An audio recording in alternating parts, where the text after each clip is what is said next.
Bienvenue sur Ici Éco. Le rapport de la mission du Fonds monétaire international a conclu que l'absence d'action en faveur des réformes économiques nécessaires continue de peser lourdement sur l'économie et la population du Liban.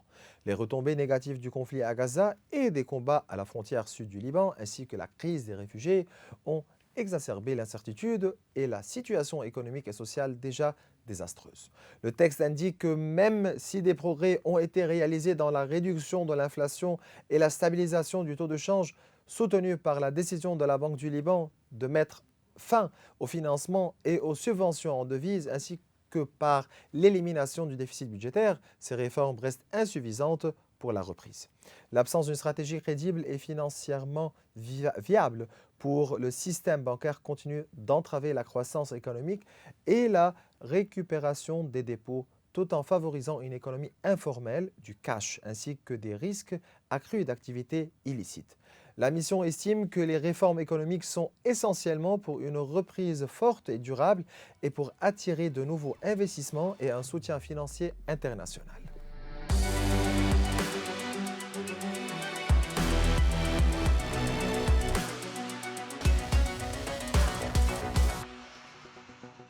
Et voilà, durant cet épisode, nous nous pencherons sur le rapport de la mission du Fonds monétaire international FMI mené par Ernesto Ramirez Rigo, chargé de suivre le dossier des réformes exigées du Liban dans le cadre de l'accord préliminaire signé le 7 avril 2022, qui a conclu jeudi une visite de 4 jours à Beyrouth, et cela avec Nicolas Chamas, le secrétaire général des organisations économiques, et l'expert en économie et en finance, Nicolas Chirani. Donc voilà, je commence directement avec vous, monsieur Nicolas Chirani, et pour récapituler, la mission du Fonds monétaire s'est trouvée au Liban durant cette semaine pour une visite de 4 jours. L'objectif de cette visite était de discuter avec les autorités libanaises et les acteurs économiques clés dans le pays de l'évolution de la situation locale en vue des décisions prises pour une stabilisation du marché financier ainsi que des progrès réalisés sur le plan des réformes clés. Le Liban avait signé en avril 2022 avec le Fonds monétaire un accord préliminaire, Staff Level Agreement, SAL, pour bénéficier d'une aide de 3 milliards de dollars. Néanmoins, cette aide est conditionnée par l'exécution d'une série de réformes structurelles. Nous allons commencer donc voilà directement avec M. Nicolas Chirani. Donc, vous avez eu la chance de lire le rapport de la mission du Fonds monétaire international, du FMI. Vous dites quoi à propos de ce rapport?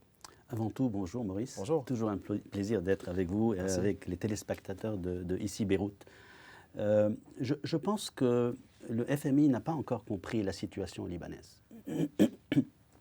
Ça fait 3 ans presque en fait qu'ils vont et qu'ils viennent et qu'ils rencontrent en fait un mur. Et malgré ça, ils essaient toujours avec certaines personnes du gouvernement. Okay? Moi, je pense que le Premier ministre, son vice-président et 2-3 conseillers au Premier Sarah ministre. Deschêmes et voilà, certains de ses ministres. Ses conseillers aussi. Ouais.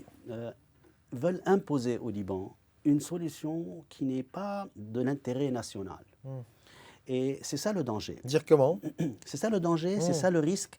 Et c'est ça, moi je considère une solution du FMI qui veut couper en fait 85% des dépôts est une solution qui va, 1, contre le peuple libanais, 2, contre l'intérêt économique de croissance du Liban, parce que personne n'aura plus confiance de mettre l'argent dans un pays qui coupe l'argent de ses déposants.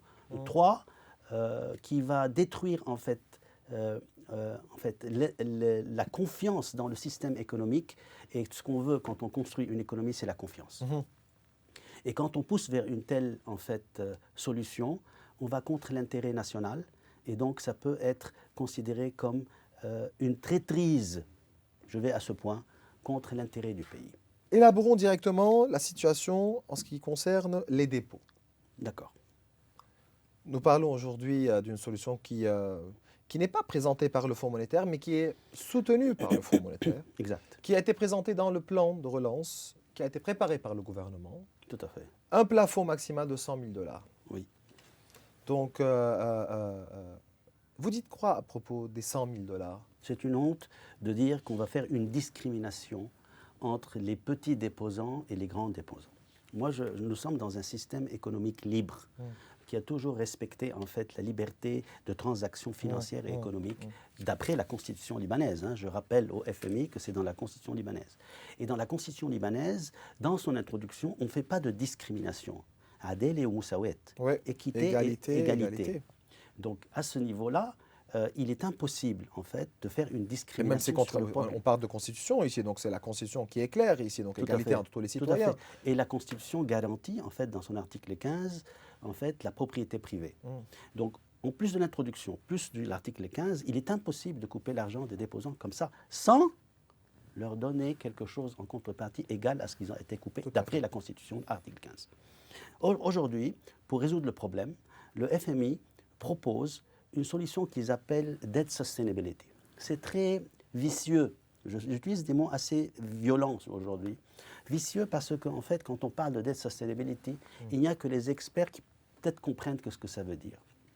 Debt sustainability, c'est-à-dire la dette de l'État sur son PIB ne doit pas dépasser 100 à 120% maximum. Or, aujourd'hui, si on ajoute les dépôts, si on ajoute en fait, les Eurobonds, et si on ajoute le prêt du FMI, dépôt 80 milliards, Eurobonds 30 plus les intérêts si possible, et le FMI 3 à 4 milliards, on est à 400-450% de dette sustainability, ce qui n'est pas logique par rapport au KPI. Mais donc, quand il parle de debt sustainability, il parle de haircut. Très bien. De haircut. Donc, et c'est très vicieux. Les gens qui ne comprennent pas, il faut que les gens comprennent. C'est clair. Mais juste permettez-moi de passer à M. Nicolas Chammas. Parce que les choses sont désormais claires, il faut s'orienter vers un accord final. C'est ce qu'a déclaré Ernesto Ramirez Rigo, chef de la mission du Fonds monétaire international pour le Liban, à l'issue de son entretien à Beyrouth avec les organismes économiques. Jusqu'à ce jour, ou bien l'établissement d'une politique, ou bien de mettre une politique fiable pour cela, n'existe jamais. Donc, permettez-moi, M. Nicolas Chammas, donc voilà, je vous dis bonjour. Vous êtes le secrétaire général des organisations économiques et l'expert aussi en économie, certainement. Mais en tant que secrétaire général des organisations économiques, vous avez eu la chance de rencontrer aussi la mission du Fonds monétaire international. Vous dites quoi à propos de cette réunion? Bonjour M. Mata et bonjour à mon homonyme M. Chikhani dont je reconnais la voix. Je vous salue et simplement je vous dis que l'accord dont vous parliez M. Mata est encore très loin malheureusement parce que la visite de M. Ramirez Rigo et son équipe a laissé une certaine déception et frustration parce que les positions sont encore très éloignées.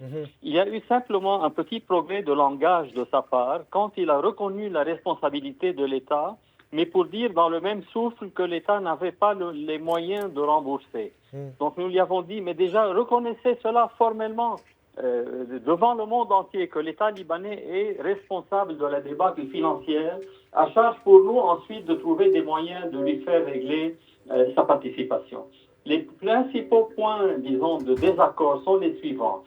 Ils n'admettent toujours pas que la crise financière et bancaire est systémique et ils feignent de croire que c'est une simple crise entre une banque et ses déposants, alors que toutes les banques et tous les déposants sont exactement logés à la même enseigne, ce qui est la caractéristique essentielle d'une crise systémique. Le deuxième point, c'est qu'ils ne sont pas favorables, et c'est une litote, à un fonds de recouvrement ou de remboursement des dépôts. Malheureusement, c'est un problème majeur, alors que le gouvernement a commencé, disons, à avancer dans ce sens. Le FMI n'encourage pas cela, et naturellement, sans dire explicitement qu'ils sont pour, disons, éliminer des dizaines de milliards de dépôts, mais en se mettant au travers de la route d'un tel fonds de recouvrement, c'est une façon implicite de reconnaître que le fonds encourage l'État à ne pas contribuer financièrement.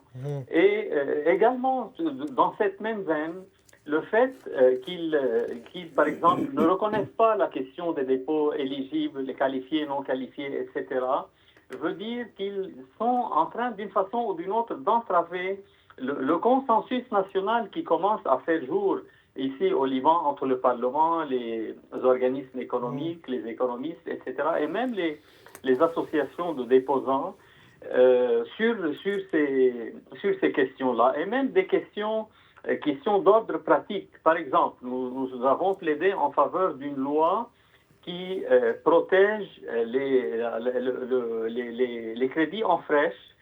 Et donc, nous voulions naturellement que les banques soient, disons, aient la tranquillité d'esprit de savoir que les remboursements auront lieu également en fraîche pour éviter la débâcle que nous avons connue durant les dernières années où quasiment 35 milliards de dollars de prêts au secteur privé ont été remboursés à un taux de 1500 livres. En monnaie de singe, exactement. Un taux de change à 1500 livres. Exactement. Même là, nous n'avons pas senti que nous avions été compris et encore moins soutenus parce qu'ils ne voulaient pas créer, disons, deux catégories de monnaie alors que tout montre, la réalité montre que c'est déjà le cas. Et que je lui ai bien signifié qu'avant la crise, le crédit au secteur privé représentait plus de 100% du PIB et maintenant nous sommes tombés à zéro. Ce qui veut dire que ça, c'est un frein énorme devant la croissance économique parce qu'en tant qu'organisme économique, notre principal souci, à côté du recouvrement des créances et du rétablissement de la confiance, c'est de faire repartir l'économie. Et donc, malheureusement, nous sommes restés sur notre faim et nous sommes donné rendez-vous pour le mois de septembre prochain. Et même, permettez-moi, et même le Fonds monétaire conserve une même position en ce qui concerne la façon de gérer les choses, en ce qui concerne les dépôts, la restructuration des banques, etc. Ça, c'est clair. Tout à fait. Monsieur Matta, et à chaque fois que nous voulions creuser un peu plus, disons, profondément dans la direction que vous décrivez, il nous dit que nous sommes là simplement pour l'article 4, etc., l'assistance technique, etc. Ils banalisaient l'objectif de leur visite, comme s'il y a un non-dit que ce n'est pas le moment de parler de tout ça. Allez élire un président et former un nouveau gouvernement, ensuite on parlera. Mais nous, en tant qu'organisme économique, nous n'attendons pas. Nous continuons tous nos efforts en vue donc, de faciliter la reprise économique. Et nous allons continuer à porter notre bâton de pèlerin un peu partout dans le pays, auprès de toutes les parties concernées, pour convaincre du bien fondé, si vous voulez, de la question de protéger ou de reconstituer les dépôts, parce qu'il n'est pas question de biffer une grosse partie des dépôts. Ça, c'est clair. Ce serait la fin de la confiance, la fin du système bancaire, la destruction totale de tout ce qui reste. Mais pensez-vous que le Fonds monétaire devrait annoncer l'arrêt total des négociations aujourd'hui avec le Liban jusqu'à qu'un chef d'État soit élu, un gouvernement aussi soit reconstitué et formé? Il n'y aura pas d'annonce explicite dans ce sens, mais on sent par les petits gestes, par le fait qu'ils nous disent on se revoit en septembre, par le fait qu'ils soient vraiment, non pas de rester tièdes, mais rester froids par rapport à nos propositions. Nous étions quasiment enflammés, disons, dans notre détermination à aller de l'avant, etc. Vous êtes encore convaincu qu'il faut signer un accord avec le Fonds monétaire? On verra, on jugera sur pièce. Il faut d'abord que les conditions changent. D'abord que la guerre à Gaza, et d'ailleurs il l'a signalé dans son Tout à fait. Réfugiés, Gaza, Sud-Liban, donc... Monsieur Matta, si la guerre s'arrêtait un jour, disons, dans le courant de l'année ou vers la fin de l'année, et qu'il y aurait par miracle élection de président et reconstitution des institutions du pays, le climat changerait, le paysage changerait, et on aurait une autre donne. Mais de toutes les façons, nous continuons à préparer nos dossiers inlassablement, et nous campons sur nos constantes. Nous ne nous laisserons pas faire. Nous sommes, avec les parlementaires, les premiers défenseurs des droits des déposants dans le pays. Très bien. Je vous remercie, Nicolas Chammas. Vous êtes le secrétaire général des organisations économiques au Liban. Merci beaucoup et bonne journée. Merci. Donc, est-ce qu'il faut admettre qu'on est devant une crise systémique? Alors, c'est un très bon point. Je veux juste... Et dire systémique, une crise systémique. Je veux juste expliquer aux téléspectateurs, ça veut dire quoi? Je veux juste finir, en fait, ce que je vous explique. À propos du haircut. À propos du haircut. Donc, on ne peut pas faire une discrimination entre petit déposant Oui. et grand déposant. Le déposant est un déposant, suivant le système économique mondial. Je suis banquier depuis 35 ans, comme vous savez. J'ai travaillé vraiment 2-3 ans au Liban et toute mon expérience était à l'étranger, Singapour, Dubaï, Genève, Londres, Paris. Donc les standards internationaux vous disent un déposant est un déposant. D'accord ? Donc on ne peut pas faire de discrimination pour juste faire sur un tableau Excel une sustainability qu'on appelle de la dette libanaise. Deuxième point, il y a une nouvelle mode qui est reprise par pas mal de gens au Liban, certains députés, sans la comprendre en fait, qui est de dire, oui, l'argent avant le 17 octobre et après le 17 octobre. On traite l'argent avant le 17 octobre d'une manière plus équitable que celle après le 17 octobre. Pourquoi ? Donc, qu'est-ce qui s'est passé avant et après ? Si clair. avant 17 octobre, on peut le traiter, mais rendez tout l'argent, il n'y a aucun problème. Et après 17 octobre, qu'est-ce qui s'est passé ? Les banques ont fermé. Ce n'est pas le problème du déposant. Le déposant a pris son argent d'une banque, l'a mis dans une autre pour réduire son risque personnel. Parce que l'État et le système bancaire ne pouvaient pas lui garantir le risque. Donc, on ne peut pas le traiter différemment s'il a changé de banque, s'il a transféré de livres libanaises en dollars. C'est la banque elle-même qui est responsable d'avoir fait ce transfert FX. Donc, à partir de là, on ne peut pas faire une discrimination. Mais permettez-moi, Nicolas Chamas aussi était aussi clair en ce qui concerne le refus ou bien le positionnement du Fonds monétaire, en ce qui concerne la création d'un fonds de remboursement des fonds ou bien de ces dépôts-là, parce que le Fonds monétaire n'est pas convaincu que le Liban fait face à une crise systémique. Alors, j'ai étudié ce point en long et en large. Dire systémique, je vous ferai passer un document que j'ai fait, une dizaine de pages, d'analyse sur le point systémique ou pas. Alors, on va être clair avec les banquiers qui nous écoutent, l'État qui nous écoute et, en fait, les déposants eux-mêmes. La crise libanaise, et je suis très clair, techniquement, n'est pas systémique. Son résultat est un résultat d'une crise systémique. C'est-à-dire, aujourd'hui, on a un secteur bancaire en défaillance, on a une dévaluation, on a une inflation, on a une dette qui est astronomique. C'est le résultat d'une crise systémique. Résultat, l'origine n'est pas systémique. Qu'on soit clair, qu'est-ce que ça veut dire ? D'après la définition, pas la définition à moi, mais celle de la Banque mondiale, la World Bank, une crise systémique est une crise qui a le résultat de la crise libanaise, mais dont l'origine, je précise, est due à un choc extérieur ou à une banque qui fait faillite, par exemple, et qui entraîne d'autres banques qui font faillite avec elle. Aucune de ces deux conditions n'est applicable. Mais tout ce qui nous importe, M. Chirani... J'arrive. Mais juste pour débattre. Juste pour débattre. J'arrive à la solution. Si vous permettez. Oui. Mais aujourd'hui, ce qui nous importe, c'est les conséquences. Les deux, ce sont les deux. J'arrive vers vous. Donc la conséquence, oui, on a une crise dont la conséquence est systémique, donc c'est tout le secteur financier, économique qui est atteint, mais la crise n'est pas systémique, il y a une responsabilité, quelque part, des décisions prises, parce que ce n'est pas un choc extérieur qui a impacté une crise systémique, crise par beaucoup d'interlocuteurs au Liban, dont les banques libanaises, qui ont elles-mêmes pris le risque de placer leur argent. Mais aussi dont l'État qui a aussi... J'arrive, oui. Dont l'État, dont la Banque centrale a dépensé cet argent, et dont l'État, donc aujourd'hui, que l'État nous dise non, je ne suis pas responsable pour rembourser, je ne suis pas d'accord. Dans le dernier plan de M. Chami, ils disent 2,5 milliards. Une honte. Et en plus, dans le dernier plan sorti par le gouvernement il y a quelques mois, 2 mois, ils disent que ces 2,5 milliards seront payés en shares et je ne sais pas quoi. Une honte totale. L'État ne veut pas reconnaître sa responsabilité. Et nous avons problème, juste pour rappeler, aujourd'hui, il faut prendre en considération une décision qui a été prise par le Conseil d'État en ce qui concerne les engagements de la Banque du Liban envers les banques. Tout à fait. Donc c'est la responsabilité de l'État de rembourser cet argent pour que les banques... Non, il y a une finesse dans le truc. Oui. Si l'État veut rembourser, il ne va pas le faire. Okay? Si les banques vont rembourser, ils ne vont pas le faire. Certainement. Si la Banque centrale doit rembourser, personne ne peut le faire seul. Oui. C'est pour ça que je vous dis, la crise n'est pas systémique. Le résultat est systémique. Tout le monde est responsable d'une certaine manière. Donc aujourd'hui, si vous voulez vraiment résoudre le problème, j'ai fait des calculs rapides que je pourrais vous c'est- communiquer. ouais, mais donc c'est diabolique de Les- laisser les banques et les déposants payer la facture. Tout à fait, tout à fait. Seul. Donc, seul. Mais ça, Donc aujourd'hui, l'État doit, à mon avis, Ah, doit rembourser plus de 50%. Ok.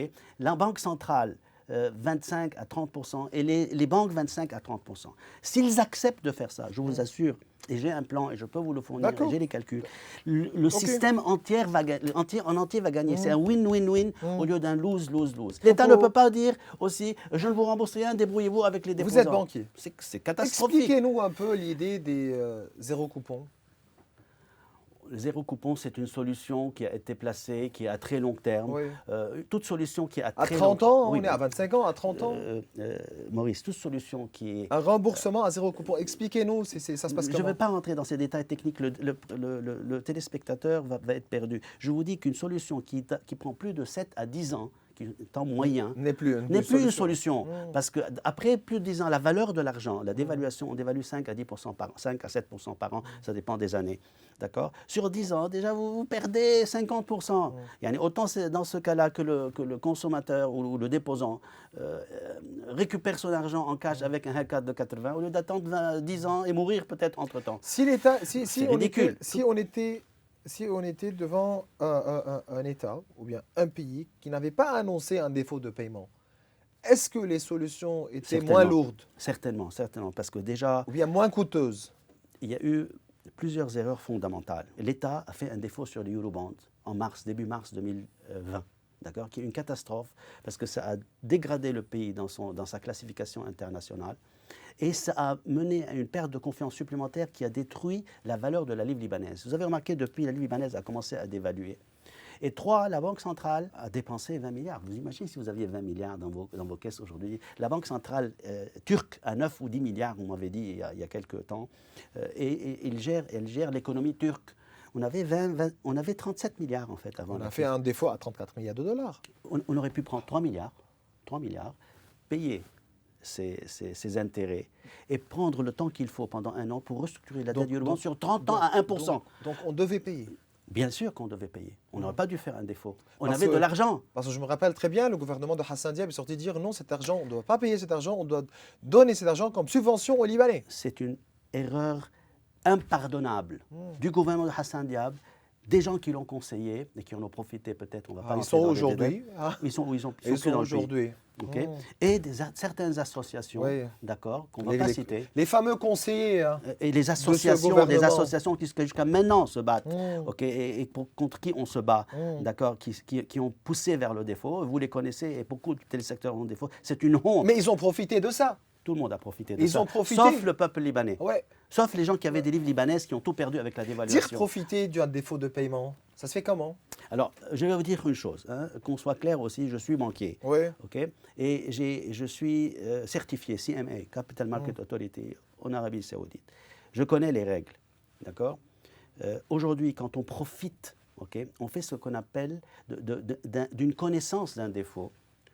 Ok, on ne peut pas me dire, moi j'ai profité, donc je paye des taxes. Là, c'est un crime financier. On va revenir. Vous êtes d'accord? Je suis d'accord avec ce qui s'est passé. Ok, on va revenir au FMI. Le FMI, Maurice, okay, il doit comprendre, une fois pour toutes, qu'il y a deux choses.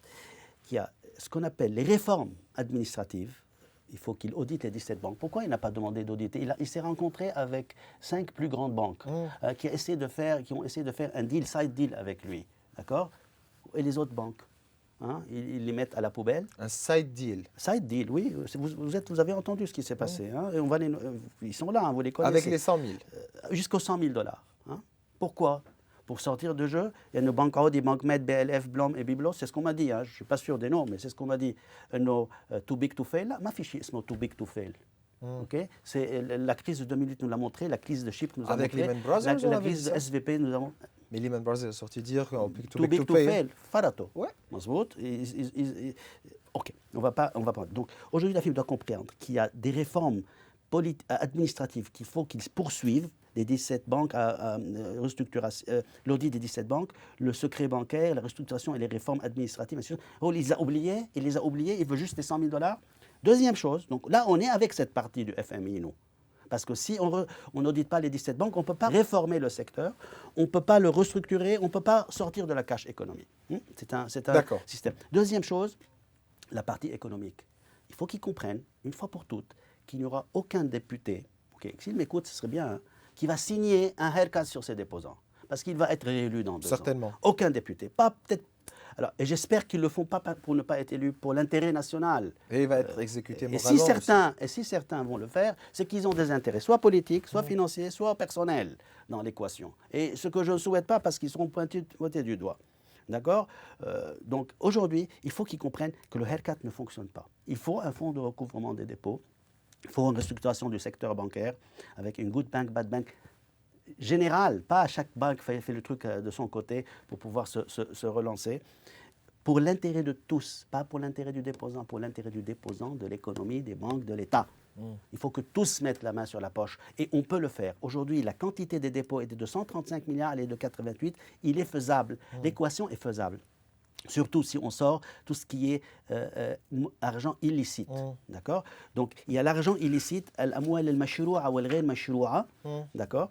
Il y a donc ça, oui, il faut les sortir des dépôts. Par contre, on ne peut pas sortir les amwal avant 17 octobre et après 17 octobre, ou bien petit et grand déposant. Il me reste 1 minute. Une minute. J'appelle en fait le FMI à vraiment revoir son papier, et comprendre que la situation libanaise n'est pas un fichier Excel sur lequel on peut dire je coupe, j'enlève.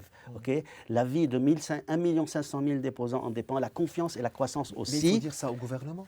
Je l'ai dit au gouvernement beaucoup de fois. Non, j'espère qu'il m'appelle. Et j'appelle le gouverneur de la Banque centrale.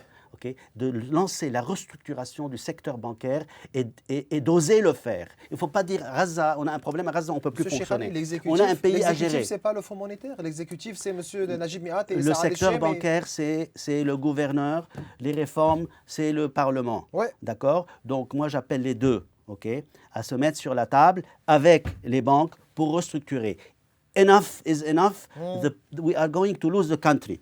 D'accord? On va perdre le pays. Merci Maurice. Toujours un Merci, plaisir. Ici Nicolas Cheikhani, vous êtes expert en économie et en finance. Merci. Bien voilà, mes chers téléspectateurs, nous arrivons à la fin de cette émission. Vous revoir tous nos épisodes sur nos réseaux sociaux. Au revoir.